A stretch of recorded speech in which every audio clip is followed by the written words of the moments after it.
2, 1.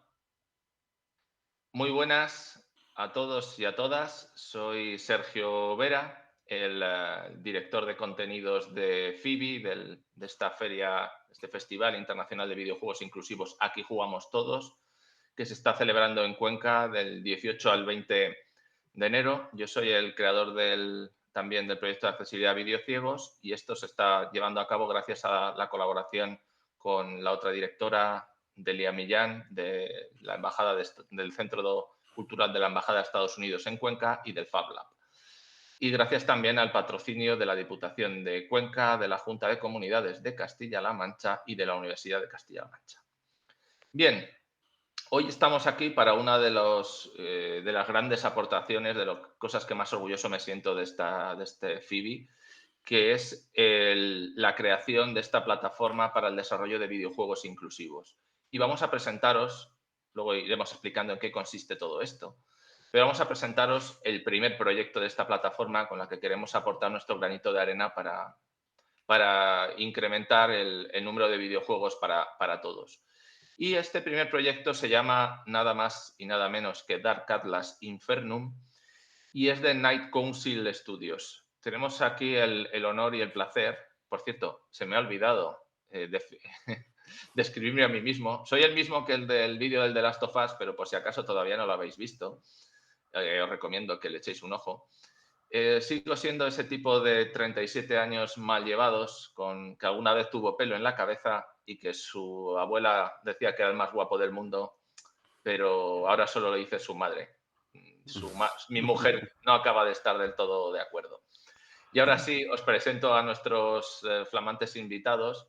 Tenemos aquí a Álvaro Aparicio, que es el game designer de este juego, de Dark Atlas Infernum. Muchísimas gracias por acompañarnos, Álvaro. Un verdadero placer. ¿Quieres que proceda a mi Sí, sí. descripción? Además, tú eres escritor porque este videojuego antes fue un libro, un audiolibro, así que lúcete. ¡Qué presión! Bueno, voy a decir que soy iba a decir un señor, o un tío de 38 años de Uruguay, con el pelo excesivamente largo por la pereza de ir a la peluquería y quizás demasiado pelo en la cara, tanto por la parte de arriba del labio como por la parte de abajo. Va siendo hora de que me afeite un poco y Roberto también, aunque no lo reconozca. Los efectos de los videojuegos es que te afeitas poco. Y nada, es un verdadero placer estar aquí, Sergio, un honorazo, desde luego. Me dan ganas de casarme contigo después de esa descripción. Lo Cuando que pasa es que quieras. ya estoy casado, Ah, qué pero lástima. el poliamor no está permitido en este país. Lo sentimos. Y aquí tenemos al gran Roberto González, que es al que yo saeteo para decirle, hay que meterle esto al juego, hay que meterle aquello. Eh, es el programador del juego, pero he oído antes también innovación y calidad, que queda más guay. Sí, eso es un título que me acaba de asignar sobre el vuelo. Es lo que tiene cada uno ¿Pero que... tiene más sueldo o no tiene más sueldo? Si no, ¿para qué quieres el nuevo título? No, bueno, el tener más sueldo que cero, ¿cero se Ah, considera dentro del rango o no sé sí, si... puedes. Yo siempre digo que yo en esto me puedo duplicar el sueldo, me lo puedo triplicar y el presupuesto no se verá mermado por ello. O sea que. Sí, tal cual. Pues nada, lo dicho, soy Roberto. Creo que estamos todos sobre la misma quinta, así que la misma ¿Pero tú edad. eres de los de pelo o los de no pelo? De momento de ¿Sabes? pelo, de momento de Vale. pelo. Está Que esto empezando es ya ya. la cosa ya por detrás ya a clarear, pero de momento Esto es cas sigo. naranja o cas limón. Aquí no hay medias tintas. O sea. Pues eso. Y nada, lo dicho, programador, desarrollador, al que han engatusado a hacer para empezar a desarrollar esto y ahí que fui. Por su acento podréis comprobar que es canario, pero Sí, pero tocó buscarse las habichuelas en Inglaterra, así que soy un canario pasando frío ahora mismo. bueno, pues vamos a empezar hablando con Álvaro y que nos cuente cómo surge este videojuego Ujú. es, y a qué género pertenece, porque bueno, ve contándonos cómo surge el videojuego, cómo surge el estudio, porque tú estuviste tú eres el gameto original de todo esto. Sí, un poco sí. Al final, la filosofía de este proyecto y del que le precedió, que es la versión publicada en papel y también la que está en audioserie, que la podéis escuchar en el podcast de Novembre Nocturno, que es Atlas Negro, Ujú, está en iVoox exclusivo, siempre tuvo una filosofía muy colectiva, porque para que nos entendamos, Atlas Negro, que es el nombre en español de la obra, Dark Atlas en inglés, comenzó como conceptualmente la idea de que el fin del mundo iba a llegar, pero iba a llegar a través de la manifestación continua de espíritus en la Tierra tras cada tormenta. Ocurrían una serie de fenómenos naturales, tormentas las más grandes, y después de que se desvanecían, que se iba al frente de tormenta, el mundo se llenaba de manifestaciones, de entidades. Lo que pasa es que, a diferencia de muchos escenarios apocalípticos donde el fin está determinado por algo muy activo a nivel del terror que te persigue, que quiere tu mal, estas entidades que se manifiestan son indiferentes, están quietas en un polígono industrial, pueden aparecer en tu cocina, les da igual, no se mueven, parecen no reaccionar a ningún tipo de estímulo externo. Entonces, ese apocalipsis del que hablamos en verdad es un colapso social porque la civilización paulatinamente, también conforme a que el fenómeno va aumentando y cada vez hay más de estas entidades por todas partes y que tocarlas es peligroso porque son radiactivas en el sentido de que te degeneran energéticamente, generan mucho frío, estados de conciencia alterada, es mejor no acercarse a ellas. Al final, esta indiferencia inicial genera muchas preguntas. Tenemos, por ejemplo, el resurgir de las religiones como respuesta al todo. Tenemos también el capitalismo buscando la forma de rentabilizar el fenómeno. También tenemos a las sectas, de algún modo aglutinando a la gente que está más inclinada a marginarse de las ideas religiosas mayoritarias. Tenemos un estado de gobierno que no puede dar respuesta a ninguno de estos problemas, igual que el Papa e igual que cualquier figura religiosa que esté intentando guiar a la gente a través de esto, porque la gente se pregunta, ¿y estos muertos? ¿De qué muertos son? Porque hay una cosa que no he dicho y es que las entidades que responden al nombre de huella ujú, son muy vagas físicamente hablando. Tú te acercas y cuando las ves realmente no sabes qué rasgos tienen, porque son como demasiado evanescentes, demasiado ujú, etéreas. ujú, Entonces, no sabemos qué muertos son. ya, Si acaso es que son muertos, porque ujú, no interactúan con nosotros. Al final, tanto es así todo esto que en Nules, que es un pueblo de Valencia, ujú. que les mandé al ayuntamiento un correo y creo que no les moló mi propuesta, pero bueno, les dije, oye, que la obra empieza en Nules, empieza en vuestro pueblo, un pueblo de España que es totalmente de playa de los 60, con sus típicas fincas de ladrillo rojo y toldo verde, y dije, aquí un cisma del Vaticano monta su organización porque en un balcón que mira al mar aparece una huella que se parece a Jesucristo.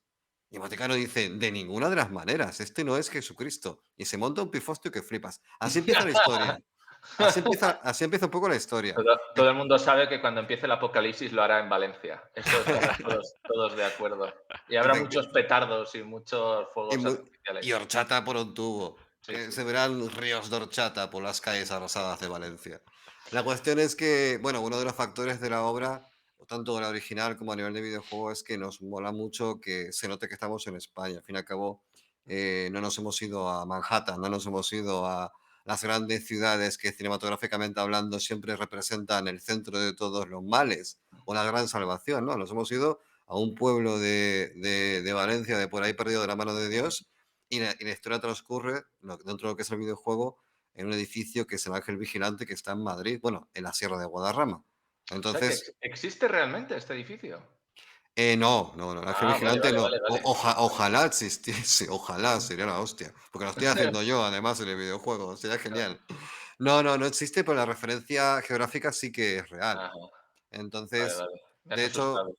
Para que tengáis una referencia, el pueblo más cercano a nivel literario es Collado Mediano. Si veis Collado Mediano, a tantos kilómetros en vuestra imaginación está el ángel vigilante. Ahí lo dejo la cosa. Y cuéntanos un poquito eso, cómo se convierte, si quieres le doy ahora la palabra a Roberto, cómo surge, cómo esta historia se convierte en videojuego y cómo llegas tú a ella. Así vamos alternando entre vosotros, pim pam pum. Bueno, pues adelante, Roberto. Bueno, ¿cómo llego yo? Porque cómo arranco esto es de tu parte. Básicamente lo que hablábamos fuera de cámara, que yo, por mi lado, estaba desarrollando un máster, o estaba trabajando, bueno, perdón, estaba estudiando un máster de desarrollo de videojuegos. Yo, mi vida diaria soy desarrollador web, entonces me Ujú, dedicaba y me dedico a desarrollar aplicaciones web, el trabajo aburrido, pero ujú. claro, siempre he tenido la espinita clavada del desarrollo de videojuegos. Yo creo que todo programador al fin y al cabo le tira un poco ese lado, lo tiene ahí siempre. Menos a mi mujer, y mira que lo intento. Mi mujer también es programadora web. Sí, pues mira. Y lo dicho, empecé a estudiar un máster pues por intentar sacar y hacer algo. Ujú. Y yo era muy fanático de Noviembre Nocturno y de Atlas Negro. Ajá. Entonces yo pues escuchaba todas las narraciones de Noviembre Nocturno sobre Atlas Negro y demás. Ujú, Y la sorpresa fue mayúscula cuando una vez pues me habla Álvaro por Twitter diciendo que ujú, habían visto un par de posts míos donde yo ujú, estaba subiendo el trabajo que estaba haciendo con un videojuego ujú, que estaba desarrollando en ese momento para final de máster y que les molaba mucho lo que estaba haciendo y yo, vamos, yo estaba dando botes de alegría porque iba a empezar a trabajar con la gente que yo apreciaba y que seguía por ujú, internet. Así que me apunté sin pensarlo. ujú. Y volviendo a ti entonces, Álvaro, ¿cómo esta historia al caloret se convierte en un videojuego? Pues la historia, la semilla fundacional es que un día, por Twitter también, Twitter es una especie de lugar mágico o embrujado según el día, Mm, me llega el mensaje de un chico que me propone hacer un videojuego. ujú, Como por internet se proponen muchas cosas y en ocasiones suelen no ir a ninguna parte porque al final la gente propone, pero hay que trabajar. Yo le mm, dije, tráeme un dossier de varias páginas, demuéstrame que esto tira para adelante y reunimos un equipo y mm, ya tiramos para adelante. Yo también tengo un perfil informático, pasa que pues le pego un poco a todo, a sysadmin, a programación, a lo que haga falta, soy un chico para todo. Y me molaba la idea de hacer un videojuego porque también he hecho diseño de niveles desde que, no sé, desde que jugué al Doom del 93. mm, Siempre he querido hacer algo un poco más, con más entidad. El ujú, chico trajo el documento, me pareció muy bien. A partir de ahí comenzó a montarse el estudio. Pues ujú, muy al poquito tiempo después es cuando entró Roberto. O ujú, sea, realmente de la gente que estaba en aquel entonces, muchos ya no están, porque al final, como todos estos proyectos, la gente se va quedando por el camino. De hecho, con Roberto decidimos reiniciar el proyecto en un mm, momento dado, porque teníamos un enfoque que creíamos que era el adecuado, pero que era muy limitador a la hora de hacer, por ejemplo, lo que hacemos ahora, que es totalmente diferente con lo que estábamos haciendo por aquel entonces. Y desde ese día hasta ahora, pues es verdad que al principio, como estábamos por un lado, haciéndonos con las herramientas de trabajo mm, e intentando enganchar las piezas a nivel conceptual del propio juego. Hay veces que mola mucho poder planificarlo todo previamente, pero hay otras que es imposible, porque hasta que no lo ves, no estás delante del lugar y dices, oye, voy a enfocarlo de esta manera, mm. no sabes cómo lo vas a resolver. Tienes Ya, nociones y nos ha pasado un montón de veces que hemos tenido que pivotar entre incertidumbres, a ver cómo se puede resolver esto, mm. pero tanto a nivel técnico como a nivel creativo.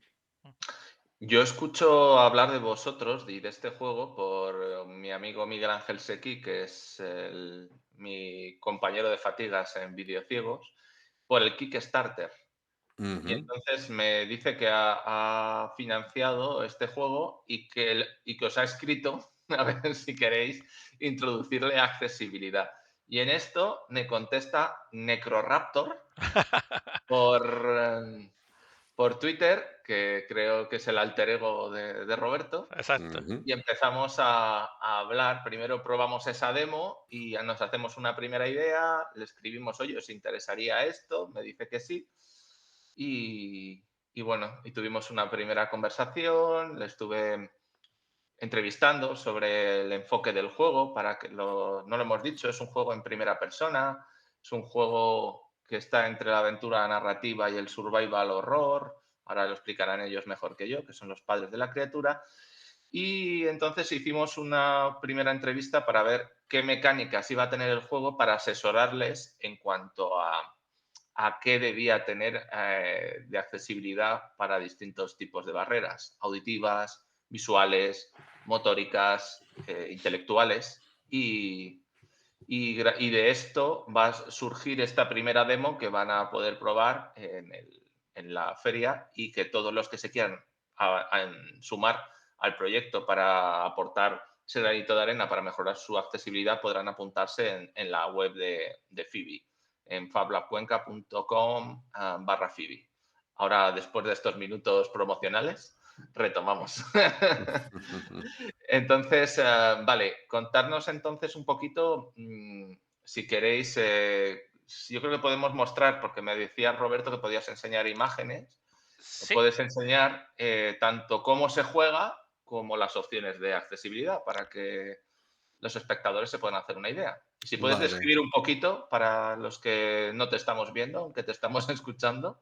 sí, déjame un par de minutitos y vale. Si arranco quieres, esto. mientras Sí, va Robe arrancando eso, Cuéntalo. te comento un par de cositas, ¿vale? Sí. Una de las peculiaridades que tiene nuestro juego Ujú, es el tratamiento sonoro, pero por varias cuestiones. La primera es que entre nuestras referencias está Thief, The Dark Project, que es un ujú, juego de Looking Glass, fue uno de los primeros juegos que me impresionó, es del 97-98, ujú, porque es un juego en primera persona donde encarnas a un ladrón en un entorno medieval, ujú, pero el sonido es todo. De hecho, visualmente el juego es muy pobre, pero te daba igual, porque el sonido te envolvía. Las ah, atmósferas, las pisadas, pisabas madera y era madera, pisabas metal y resonaba a metal. Según si ibas agachado o de pie, sonaba de un modo o de otro. Cuando salías de una habitación a un pasillo, se escuchaba la corriente de aire. ujú, Era increíblemente envolvente. Ahí te das cuenta de lo poderoso que puede llegar a ser el sonido cuando está ujú, bien diseñado. Porque siempre nos vamos a lo visual, a lo visual, lo visual, pero es que el sonido es mucho más evocador. Porque incluso cuando el juego no es muy interesante desde un punto de vista estético, si tienes un buen sonido, lo que no acabas de ver, lo recreas en tu mente. Es muy sensorial. Entonces, el tratamiento sonoro que le hemos querido dar a Dark Atlas va mucho en esa línea. Que el ángel vigilante, cuando te mueves por los pasillos, cuando vas un poco explorando, sientas que se escuchan esas campanillas de los balcones que están movidas por el viento, que se escuchan voces sí, detrás de Bienvenido una al puerta que tutorial no de se puede movimiento. abrir, que se escuchan atmósferas diversas que hacen que el lugar esté vivo. mm, Porque me he encontrado un montón de juegos que sí están muy guay, pero luego están muertos a nivel sonoro. Se mm, tiende mucho a olvidar eso, no sé por qué. A lo mejor es que mi perfil de jugador es de hacer mucho caso a eso, pero nuestra filosofía es acabamos el lugar, o sea, que acabamos de construirlo, ujú, acabamos de iluminarlo y ujú. empezamos a sonorizar como unos cabrones. Básicamente. vale, lo tengo por aquí. Voy a compartir pantalla para que se te vea Sí. en tu grabación, Álvaro, mientras yo también. Vale, perfecto. Lo que creo que es que el audio no se transmitirá Vale. por la videollamada. Ujú. Vale. Vale, Ahí estamos, vale. De Roberto González Suárez se ha añadido a la pantalla principal. Ahí estamos, compartiendo pantalla. vale. Entonces, Este modo de no sé si se escucha a accesibilidad través de permite jugar la... usando menús, No. Vale, No, no, limitando el no. No, movimiento pero libre bueno, del el que personaje. quiera, tú lo vas Te contando y luego podrás el mover que entre quiera localizaciones, pulsando arriba o vivirlo, abajo probarlo, para que seleccionar la se apunta a esa localización. página. vale. Luego pulsa el botón A Nada, o haz clic comentar en el botón. que tenemos varias opciones de accesibilidad, pero claro, pensando el tema de accesibilidad, pues para poder jugarlo sin necesidad de tener un monitor, una pantalla delante, la, las opciones que tenemos, espera un segundo. Sí, ya de entrada lo que se ve aquí es, bueno, bienvenido al tutorial de movimiento guiado. Sí, lo que pasa es que voy a Es- cambiar un segundo las opciones desde aquí. Vale. El juego tiene varios niveles de accesibilidad. Por un lado tenemos que lo básico es la audiodescripción. Eh, Agregar la audiodescripción es para muchos juegos, claro, porque uno tiene que hacer un estudio un poco de lo que hay en el mercado, coger opciones de lo que hay, y salvo algunas buenas opciones que he encontrado, como puede ser el The Last of Us, creo que tenía un buen tema de accesibilidad. Las Sí, opciones es. que he encontrado, por ejemplo, juegos como el Diablo 4 o algunas Mm, otras opciones que he jugado, el mm, menú simplemente o sea, ellos simplemente encargan de leer lo que tengas en pantalla y listo. mm, Pero mm. no puedes, o a mí me dio la sensación de que no puedes jugar simplemente oyendo de oídas. Es decir, Hay muy jugando de oídas. pocos. Es decir, de hecho en las opciones del Diablo 4 cuando lo activé es que Mm, cuando te aparecían jugadores en pantalla se dedicaba aquello a leer nicks y sí. se volvía la voz loca. Mm. Entonces, lo que tenemos en el juego incluido es, aparte de la lectura de lo que sale en pantalla, el Eso es sistema, lo que se llama lector de pantalla. exacto, el sistema por detrás tiene, digamos, texto oculto que añade Mm, descripciones extras.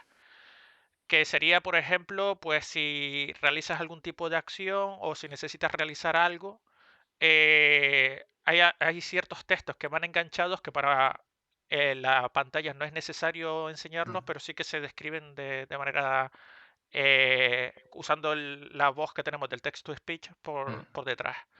Pues Sí. entonces, eso sería la primera opción que tenemos, Mm. que daría para un podcast aparte el explicar cómo encontrar y cómo usar un plugin de Unity para esto, porque fue una auténtica pesadilla. Queda mucho mundo a nivel Por de explorar. Unity y de motores es usar la accesibilidad, Mm. de facilitarla para los desarrolladores. No es accesible para los desarrolladores la No, la accesibilidad. verdad es que no. Y luego, aparte de otros que tenemos como son temas de subtítulos, que eso fue algo que nos pidieron nada más salir en el juego. Mm, En los foros de Steam ya nos pedían los jugadores subtítulos. Los siguientes temas de accesibilidad que los añadimos sí ya fue a raíz del asesoramiento tuyo que nos diste. El tema de, por ejemplo, usar, lo llamo closed captions, pero no sé cómo se dice en sí. español. Es que no existe palabra, pero es el subtítulo para los efectos sonoros. Exacto, cuando suena un Podríamos decirlo así. teléfono, cuando se Sí. escucha una puerta o algo, te sale una Mm, línea de subtítulos donde puedes leer sonidos que están ocurriendo a tu alrededor y que mm, no puedes ver porque a lo mejor pues no estás mirando en ese momento mm. a esa parte.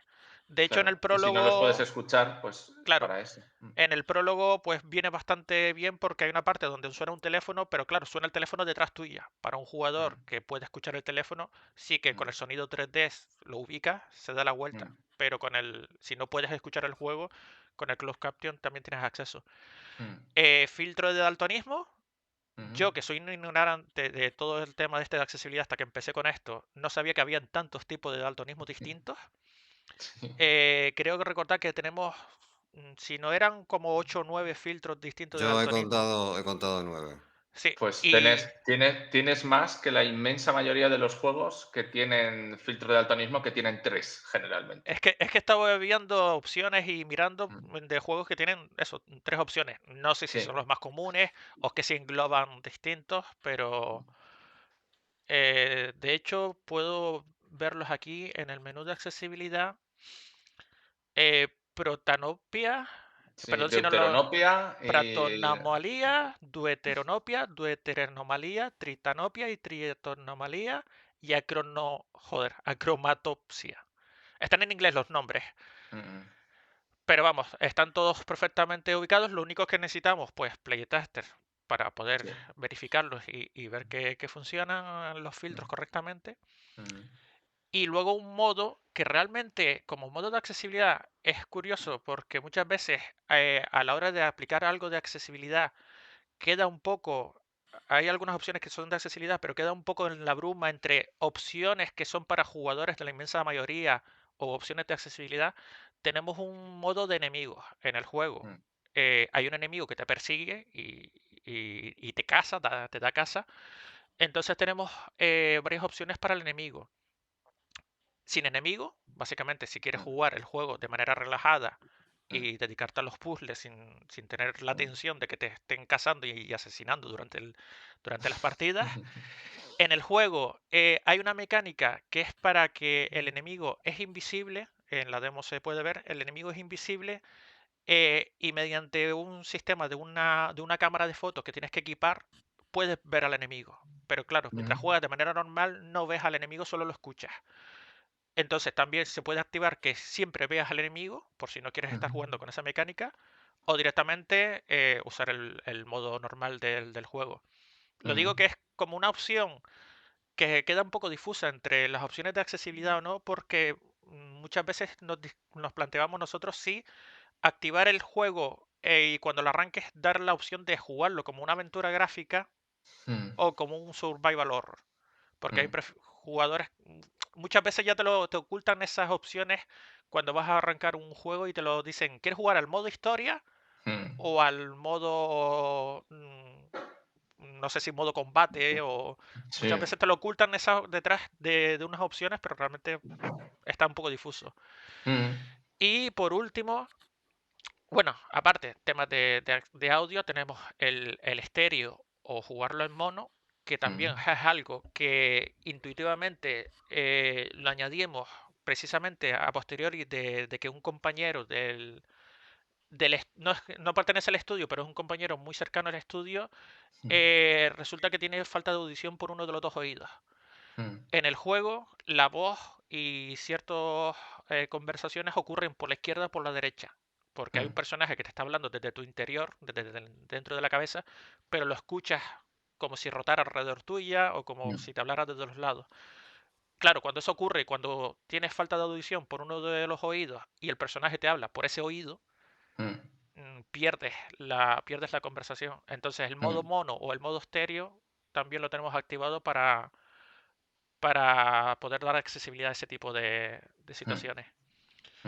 Y el modo definitivo ya, que es La joya de la corona. el modo de movimiento guiado lo llamo. Sí. Tú me habías dado un nombre más técnico. Asistencia a la navegación, lo suelen llamar. Además, esto ahora cuando tú lo expliques no es únicamente interesante para personas ciegas, sino por ejemplo para temas barreras motóricas porque lo hacen muy sencillo de manejar. Sí, Cuéntanoslo. la idea era que no fuera solamente para personas ciegas, sino que fuera para un espectro amplio de eso, de temas de que si no puedes usar dispositivos o moverte de manera ágil durante el juego, si tienes problemas para apuntados y demás, poder usar el juego y jugar de manera relajada.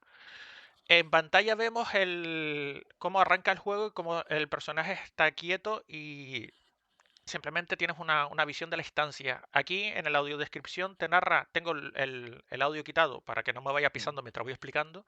Te narra la situación y la descripción donde estás si tienes la audiodescripción activada, porque este modo de movimiento guiado no tiene por qué ir con la audiodescripción. Simplemente puedes jugar al modo guiado, pero visualizándolo todo en pantalla. Y con el sistema de movimiento guiado puedes seleccionar en un menú hacia dónde te quieres desplazar desde ese punto. Es decir, si ahora mismo estamos en la entrada del atrio, podemos movernos hacia la zona sur o la zona norte. El personaje camina automáticamente hacia esa zona y cuando llega a la siguiente zona, te activa la siguiente descripción de dónde estamos. En esa zona vemos ahora un menú aparte. Para una persona que no tiene capacidad de estar viendo la pantalla y juega con el modo de audiodescripción, puede jugar con el mando y con la cruceta usando hacia arriba o hacia abajo, puede moverse entre las localizaciones donde te puedes mover desde donde estás. Y si usas izquierda o derecha, puedes navegar entre los objetos que tienes al alcance. En este caso, tenemos una nota para leer. Al seleccionar la nota también se enfoca el objeto que se va a usar y al usar la nota, pues pasa a mostrarse el texto de la nota en pantalla y a leerse con el audio de descripción. Con Decir esto, además sí, que hay muy pocos juegos en la actualidad, menos de 10, que yo sepa, que tengan audiodescripción en el mercado. Y que yo sepa, en España, no sé, hay uno que ha ayudado a desarrollar la 11, pero que como no es un juego comercial, no lo meto en la misma saco y además no lo he probado. Que yo sepa, este va a ser el primer juego, no solo el videojuego más accesible desarrollado en España, sino el primero que tiene audiodescripción. pues, la verdad es que es un camino interesante para abrirlo para el desarrollo. Y lo dicho, básicamente para mostrar un poco más, nos hemos movido a otra localización y tenemos más objetos para usar que simplemente una radio, una puerta que está bloqueada y una nota. Usando este sistema se simplifica el juego de manera muchísimo para el tema de discapacidad motora, discapacidad visual, en el que ya no necesitas moverte y buscar objetos de manera libre, Mm. sino que se transforma en... Muchas veces cuando muestro el juego la gente dice que ha pasado a ser un Monkey Island. Sí, Sí, es una como el aventura. Myst, Sí, es como una el aventura. Riven, el Myst, El todos Dragon estos. Lore o todo este tipo de Claro. juegos. Sí, Entonces, el juego cambia radicalmente de sí, sistema y pasa a ser una aventura totalmente narrativa, una aventura sí. gráfica de estilo de corte clásico. Obviamente, en este modo, el enemigo no está activado porque no existe la posibilidad de que puedas huir usando este sistema, pero transformas el juego en una aventura totalmente distinta y con simplemente una cruceta y dos botones puedes jugar directamente. Claro, esto a mí me parece además muy interesante, que yo siempre digo que la accesibilidad no es discapacidad. Esto permitiría que mi madre pudiera jugar este juego, mientras que si mi madre tuviera que manejar una cámara en primera persona, punto uno, se habría mareado a los 2 segundos y punto dos, a los 5 segundos hubiera dicho, yo a esto no juego. Sí, exacto. Entonces, sirve para todos los jugadores. Creo que el que quiera jugar en Survival Horror tiene esa opción, pero el que quiera esta aventura más pausada, esta aventura narrativa, pues aquí lo tiene. Mm. Así que, Completamente. bueno, no sé si tienes, porque no sé cómo vamos de tiempo. Bueno, llevamos, espera un momento que te digo cuánto tiempo llevamos. 32 minutos de 32 grabación. minutos Vamos a ir llevamos. cerrando. Así que, si queréis explicar algo más. No, por mi lado, simplemente comentar un poco parece ser, desde mi punto de vista, parece ser que esto se está empezando a mover en el último año. Toda la documentación que he encontrado, todo el tema de accesibilidad que encuentro, todo es relativamente reciente, pero aún falta mucho camino por explorar aquí, sobre todo a la hora de exponer esto a los desarrolladores. He visto documentación de accesibilidad, rollo de a nivel de Microsoft o de asociaciones que dan guías genéricas y guías, digamos, sobre cómo implementar, pero nunca hay ejemplos, plugin o código directamente para esto. Entonces, hace falta un largo camino a la hora de implementar la accesibilidad en videojuegos para poder dárselo a los desarrolladores. Entonces, hay un gran mundo aquí y grandes oportunidades también de trabajo aquí. Sí, falta una comunidad de desarrolladores que ponga en común todo esto. Exacto. Por poner un ejemplo, cuando me estaba peleando para encontrar plugins, encontré un par de comunidades de desarrollo que normalmente uso y pregunté, en plan, ¿alguien tiene un plugin para el texto a voz que use un sistema de voz que no suene una voz robótica y demás? Y lo que mayoría de jugadores, perdón, de desarrolladores me comentaban o hablaban conmigo para poner ideas en común eran para buscar inteligencias artificiales para poner voces a personajes, pero nunca era con la intención de usarlo para accesibilidad, sino simplemente darle vida a sus juegos usando voces y demás. Y nadie se le había cruzado la cabeza de usar estos plugins que leen texto para el tema de accesibilidad. Entonces, hay que darle más Además, exposición a esto. sí, decir que este plugin está muy bien porque utiliza la voz de la plataforma. Se lo decía a Roberto después de probarlo, utiliza la voz del narrador de Windows y luego cuando se hagan los ports esperamos que utilice el de Xbox, que también es narrador, y a ver si utiliza también el de PlayStation. Sí, sería la intención, a ver cómo va la cosa. Pues a los kits de desarrollo no tenemos acceso, pero sería la intención de usarlos. Pues nada, vamos a ir cerrando. Una vez más, daros las gracias de corazón, no solo por acompañarnos hoy, acompañarnos en esta aventura, el nacimiento de esta primera Feria Internacional de Videojuegos Inclusivos y de esta plataforma, sino por todo lo que hemos hecho antes y todo lo que nos queda por hacer. Así que muchísimas gracias, Álvaro, por esta idea, por este mundo maravilloso. Y muchísimas gracias a ti, Roberto, por todo el currazo que te estás pegando desde Londres. Yo sé que en Londres te aburres, pero te lo agradezco igualmente. De verdad, muchísimas gracias. Tan Nada, solo también animar a otros estudios que nos contacten. Tanto podéis contactarme a mí por Twitter, @videociegos, o incluso en mi correo electrónico, sergioveravalencia@gmail.com, o a través de Fibi, de fablabcuenca.com/Fibi, y sobre todo los aspirantes a playtesters. Necesitamos de todo, personas con todo tipo de capacidades y no solo con discapacidad, gente que quiera también aportar su granito de arena de, oye, pues a mí me gustaría probar este juego, escribirnos también. Y nada, lo dicho, os esperamos en Fibi, esperamos en Aquí Jugamos Todos. Muchísimas gracias y muchísimas gracias. Un abrazo a Álvaro, un abrazo, Roberto. Un placer. encantado.